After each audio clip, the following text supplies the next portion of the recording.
tem uma ordem lógica, mas não que se você assistir esse você não vai entender. Hoje vamos falar um pouco, então, sobre a teoria da personalidade, que é o famoso eu, id, eu e eu superior, ou, em outra tradução do inglês, um pouquinho mais porca essa tradução, id, ego e superego. E o porquê tradução mais porca? Isso eu falo melhor a respeito em um outro vídeo que também vai estar na descrição, vai estar o link, que é Freud e a Alma Humana. Então, neste vídeo eu explico um pouco sobre o problema da tradução que foi feita do alemão para o inglês e do inglês para o português, que algumas palavras foram traduzidas de uma maneira muito inadequada. E a tradução nova que a Companhia das Letras traz, que é direto do alemão, ela já tem uma outra interpretação. Então, é uma tradução um pouco mais coerente com o que o Freud quis dizer.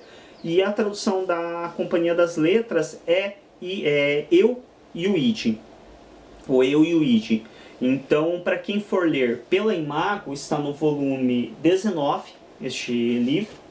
Vai estar também na descrição do link, na descrição do vídeo, perdão, a referência bibliográfica. E para quem for ler pela Companhia das Letras, se encontra no volume 16, que é o mesmo volume da autobiografia. Então, quem assistiu os vídeos anteriores e já leu as recomendações de leitura anteriores, o mesmo volume 16 que vocês leram, a autobiografia do Freud, vocês vão encontrar este livro, que é o Eu e o Id.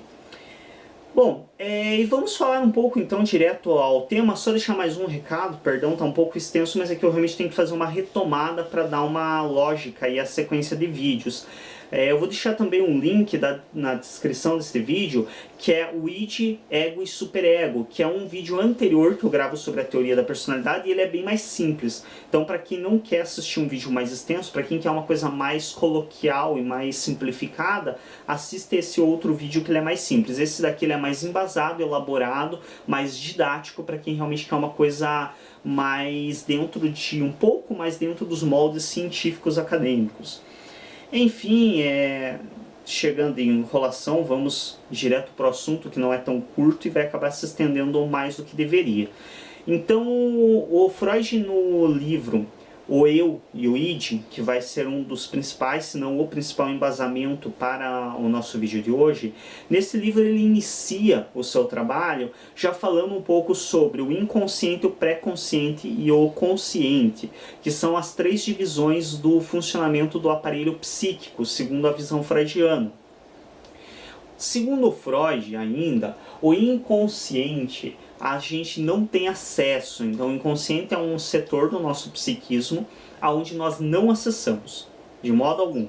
Nós não conseguimos ter acesso aos conteúdos que estão no inconsciente. O pré-consciente é onde esses conteúdos eles transitam, tentando vir para o consciente. E mais à frente um pouco no livro, o Freud vai nos explicar que pela experiência clínica que ele teve, nenhum conteúdo consegue chegar do inconsciente no consciente sem passar pelo pré-consciente primeiramente. E quando este conteúdo está no pré-consciente, aí sim ele passa a ser acessível por alguns meios.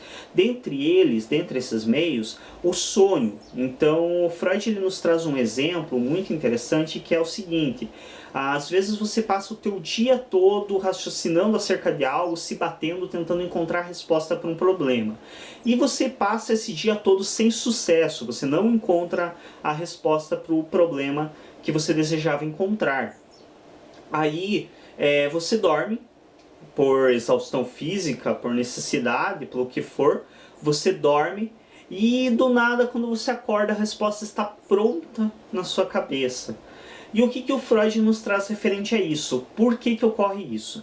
Então, quando acontece essa situação de você passar um dia todo pensando acerca de algo, não conseguir encontrar a resposta, e aí você dorme e simplesmente no outro dia, quando você acorda, a resposta está lá prontinha, foi porque você elaborou um pensamento no pré-consciente.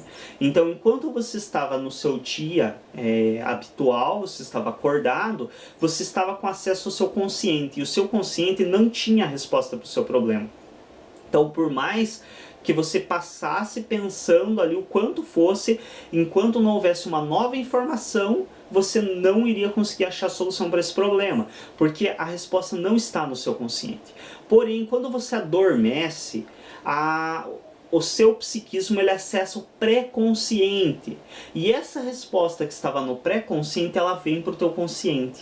E aí você acaba tendo a resposta, a solução para o seu problema.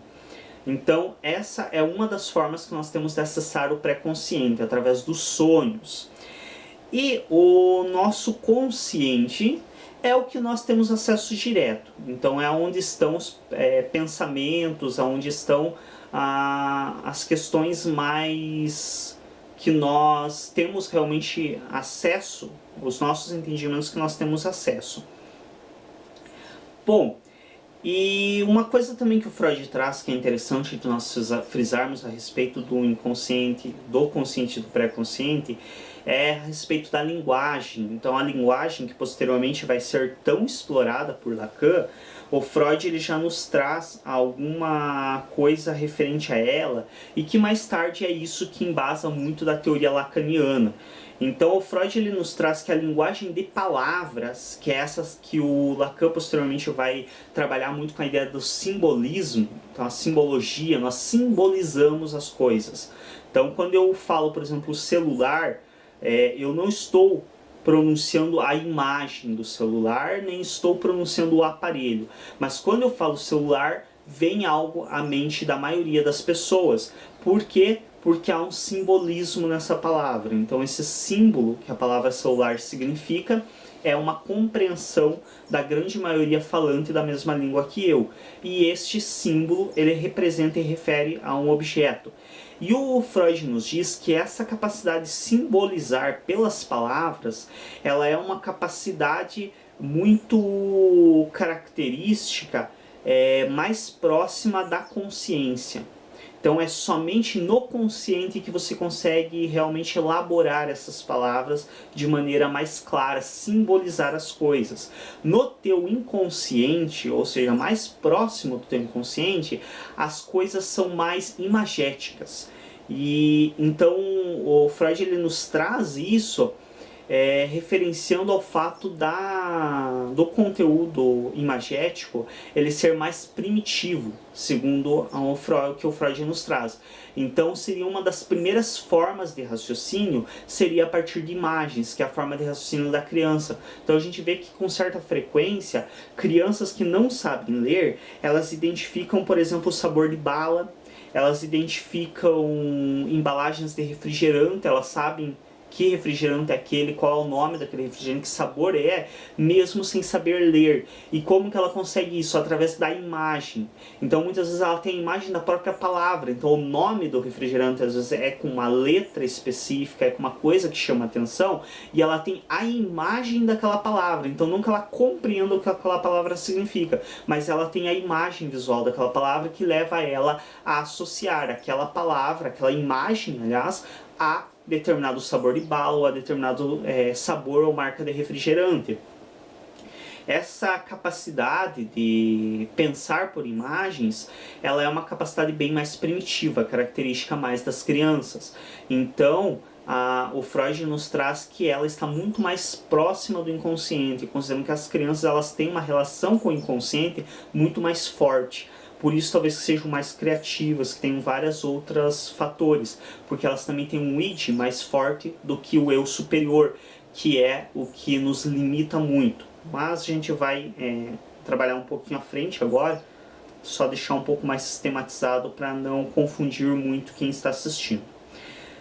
Bom, então acho que já vamos mesmo para a parte do id em si, do eu. Então lembrando que o eu pode ser entendido como ego. Então quando eu falo eu superior, entenda como ego ou superego. Ainda existem outras traduções definidas para esses conceitos da teoria da personalidade. Então, por exemplo, o eu superior, ele ainda pode ser chamado do super-eu, que eu creio que seja para nossa língua e para nossa cultura, seja uma tradução muito porquinha mesmo, muito desleixada, porque ela não reflete o que o conceito realmente quer dizer. Porque quando você fala em super-eu, ao menos na cultura que eu recebi e no meu entendimento, quando você fala em super-eu, dá muita impressão de super-herói, uma coisa meio que não condiz com a ideia real do conceito. Tanto é que existem piadas, humores, justamente utilizando esse conceito do superego, brincando com imagem de super-herói, porque realmente é uma coisa que é meio oscilante na nossa cultura. Então, para mim, eu superior dá uma noção um pouquinho mais real do que realmente quer dizer esse conceito. Porém, ele ainda pode ser traduzido como ideal de eu ideal ou para além do eu. E o que isso quer dizer? O eu ideal, o ideal de eu, é o que a sociedade e a tua cultura espera de você. E a gente já vai entender isso um pouquinho melhor. Então, só para deixar claro, quando eu me refiro a eu ou eu superior, entendam como ego ou superego, aí conforme o que é de seu hábito fazer a leitura. Então, o id, ele é trazido pelo Freud citando inclusive um outro autor, que é Grodeck, não tenho certeza de que essa seja a pronúncia, se escreve G-R-O-D-D-E-C-K. Eu presumo que seja Grodeck. Quando o Freud cita este Grodeck, ele nos traz que o id ele é uma força instintiva que nos move. Então ela é uma força selvagem. Então ela seria o que nós temos de mais primitivo. O nosso id é o que nós temos de mais, entre aspas, grotesco, porém que nos possibilita a sobrevivência. Então é o nosso id, aquele desejo de possuir tudo, desejo de satisfazer todos os seus desejos. É aquela força violenta e selvagem que nos move. Isso é o nosso id. Então é uma coisa que é muito bacana de você identificar nas crianças. As crianças, elas têm um id altamente desenvolvido, porque ele já vem praticamente da formação já logo do nascimento, porque o id ele é essencial à sobrevivência da criança. Então ela tem um id extremamente desenvolvido. Ela inicialmente tem um ego bem vulnerável e fraco, esse ego vai se fortalecendo com o tempo, ou eu. E posteriormente ela desenvolve um eu superior, inicialmente também fraco, e esse eu superior vai se fortalecendo aí de acordo com cada um. Alguns fortalecem muito, outros têm um eu superior um pouco mais vulnerável, um pouco mais relativo. Enfim, esse id nós identificamos nas crianças naquele momento, por exemplo, em que a criança quer uma coisa e ela pega. Então a gente vê muito claro na criança que, por exemplo, se ela quer comer uma coisa, ela vai lá e pega. Não importa se é do outro, não importa se o outro está comendo, não importa se o outro preparou para ele. Se ela quer, ela vai lá e pega. Porque essa é a força instintiva, a força selvagem, praticamente, que move a sobrevivência de uma espécie. Então é justamente esse hábito. Eu estou com fome, eu preciso saciar a fome. Eu vou comer. Não me importa se é do outro, não me importa se é pra mim essa comida, se não é. Não me importa se eu tenho ou não autorização para comer isso. Eu tô com fome, eu preciso comer, eu vou comer.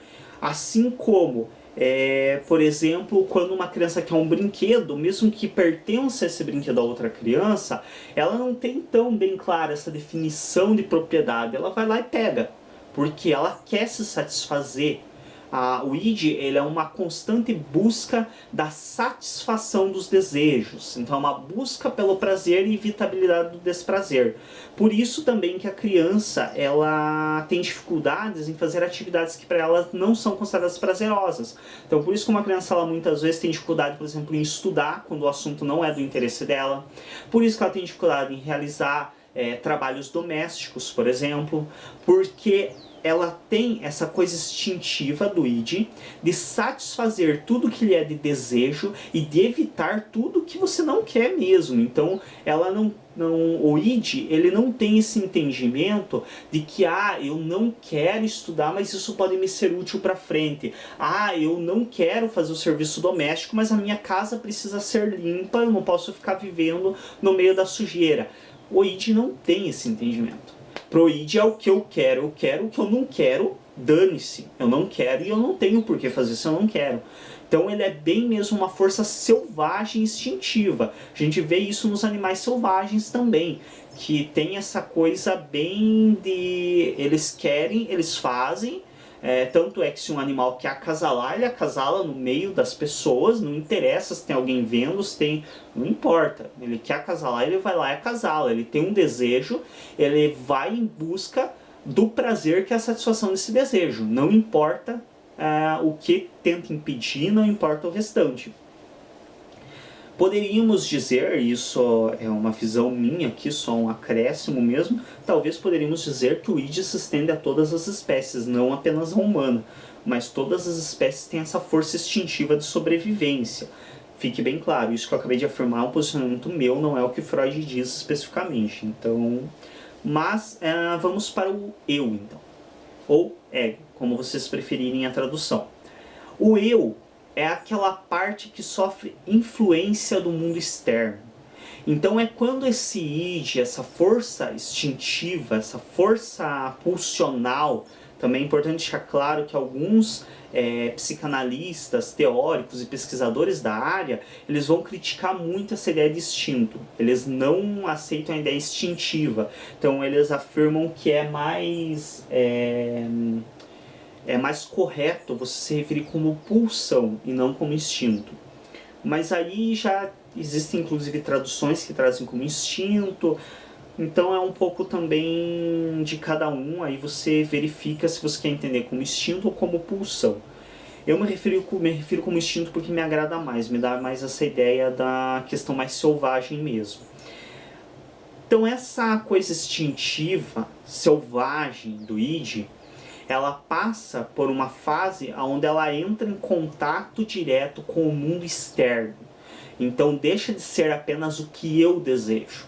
Eu bato com o desejo do outro. Eu bato com a não possibilidade de realizar esse desejo.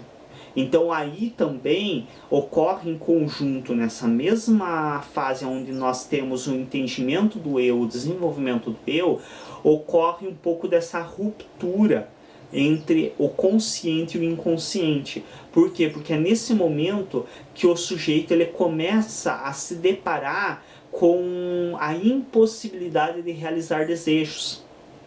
E nessa ruptura, quando essa ruptura ocorre de maneira bastante clara entre o consciente e o inconsciente, se criam os neuróticos. Quando ela não acontece de maneira tão clara, possivelmente se cria estrutura psicótica, e quando ela acontece, mas o sujeito não aceita, pode-se dizer que se cria uma estrutura perversa. Lembrando também que tem já no canal disponível outros vídeos sobre estruturas, não vou estar definindo aqui porque estenderia para além do necessário, e muitas dos que estão assistindo provavelmente já têm um entendimento disso. Bom, e quando ocorre essa ruptura entre o consciente e o inconsciente, também acontece o recalque ou a repressão. Então aquilo que o id deseja e o eu não consegue obter, é recalcado, é reprimido. É uma das formas de defesa desse eu, de dar conta do fato de que ele não pode ter tudo que ele quer. Bom, e este eu, ele também passa a ter a noção de mundo e de outro. Então somente quando eu tenho uma noção de eu desenvolvo uma noção de outro. Porque até a criança entender que há um eu, ela não entende que há um outro. Então no id não há eu, porque não existe o outro. Então não é concebível a ideia de que há algo para além de mim. Então ao mesmo tempo eu não existo, porque para existir é aquela velha questão. Para existir a cura é necessário que exista a doença. Do mesmo modo, para existir o eu é necessário que exista o outro. Então sem eu entender que existe um outro, não existe um eu. Porque não há sentido em trazer um eu. Não há sentido em definir uma coisa se não existe um contraponto. E este contraponto ele surge nesse momento em que esse indivíduo ele entra em conflito com a realidade e ele tem a não satisfação dos seus desejos, ocorre essa frustração e a partir dessa frustração ele desenvolve esse eu. Ele desenvolve o entendimento de que ele é uma coisa à parte do mundo, porque o mundo não está inteiro à disposição dele. Há coisas do mundo que ele não consegue acessar. Então, se há coisas do mundo que eu não consigo acessar, eu e o mundo não somos a mesma coisa, porque eu mesmo eu consigo acessar. Então, se eu não consigo acessar aquilo, aquilo é uma coisa à parte de mim. é uma coisa externa. Se aquilo fosse eu teria acesso àquilo. E aí é uma fase importantíssima do desenvolvimento, porque é nesse momento, entendendo que existe um eu entendo também que existe um outro, e entendendo que existe um outro, eu entendo que existe um eu. Aí ocorre essa ruptura entre o id e o eu. Então aí acontece um entendimento diferente do id, que tudo posso, tudo quero, tudo consigo. No eu quero coisas que eu não consigo. Eu quero coisas que eu não posso.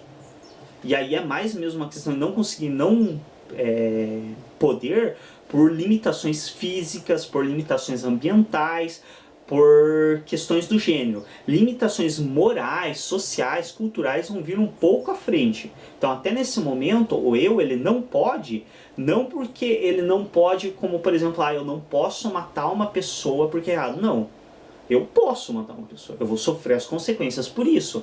Mas o não poder, aqui, no caso de um assassinato, no caso de um crime, o não poder é uma questão mais de repressão cultural. E não que você literalmente não possa, a não ser que essa pessoa seja imortal. Mas, literalmente você pode, o que você não quer, porque você tem consequências por isso. E na questão do ego, do eu, não é bem assim. Então a criança ela tem um entendimento do que ela é uma coisa a par do mundo, porque ela literalmente não pode acessar. Então ela não alcança, ou não dão para ela, não fornecem para ela. Não é um entendimento cultural e social. Esse entendimento cultural e social, ele vai justamente vir a partir do desenvolvimento do eu superior. Então é quando, e por isso também para além do eu, um ideal de eu. Então por quê? Porque nesse momento o indivíduo ele entende que além dele ser uma coisa à parte do mundo, existe algo para além do eu. Então existe algo para além de mim. Então eu não posso pegar determinadas coisas, eu não posso fazer determinadas coisas, não somente porque eu não posso fisicamente, mas porque há outras coisas que me impedem. Então tem algo para além do eu, porque o físico é referente a eu.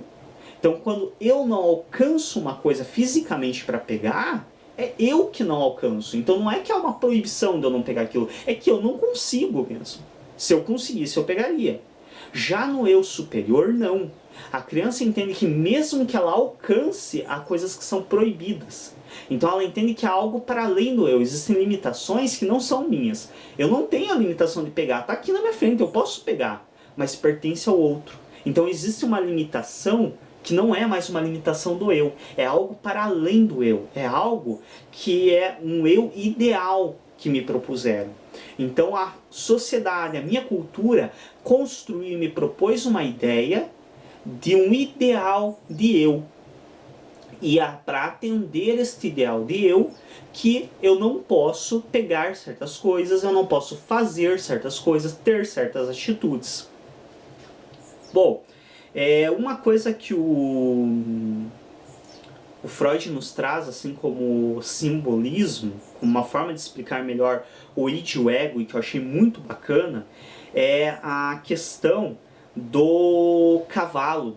Então ele nos traz que o id é um cavalo e o ego, ou eu, é o cavaleiro. E aí o que acontece quando nós entendemos desse modo, esse exemplo que o Freud nos traz no livro O Eu e o Id? Entendemos que o cavalo segue o que o cavaleiro indica. Então se você puxa a rédea para a esquerda, o cavalo vem para a esquerda. Se puxa para a direita, vem para a direita. Se puxa para trás, ele freia, ele para. Porém, lembremos que cavalo tem vontade própria. E que muitas vezes essa vontade própria vai para além do que o cavaleiro dá conta. Então muitas vezes você puxa o freio do cavalo para ele parar, ele encosta o queixo no peito para que o freio não corte tanto a boca dele e ele continua correndo. Ou então você puxa a rédea e se você puxa meio de soco, machuca a boca dele, ao invés dele ir para a direita, que é o que se esperava que ele fizesse, ele te derruba de cima dele e te finca um coice. Então por mais que o ego tenha algum poder sobre o cavalo, esse cavalo tem vontade própria. E é exatamente a mesma coisa na nossa questão da nossa personalidade. Então por mais que o eu ele tenha um domínio sobre o id, então ele tem um domínio sobre os instintos humanos, Tanto é que normalmente os humanos que são tidos dentro de uma criação adequada à visão da nossa sociedade, por mais que você ache uma pessoa atraente, você não vai transar com ela no meio da rua na frente de todo mundo. Então o nosso eu, ele domina os instintos. Mas ainda assim, os instintos são aquele cavalo que tem vontade própria.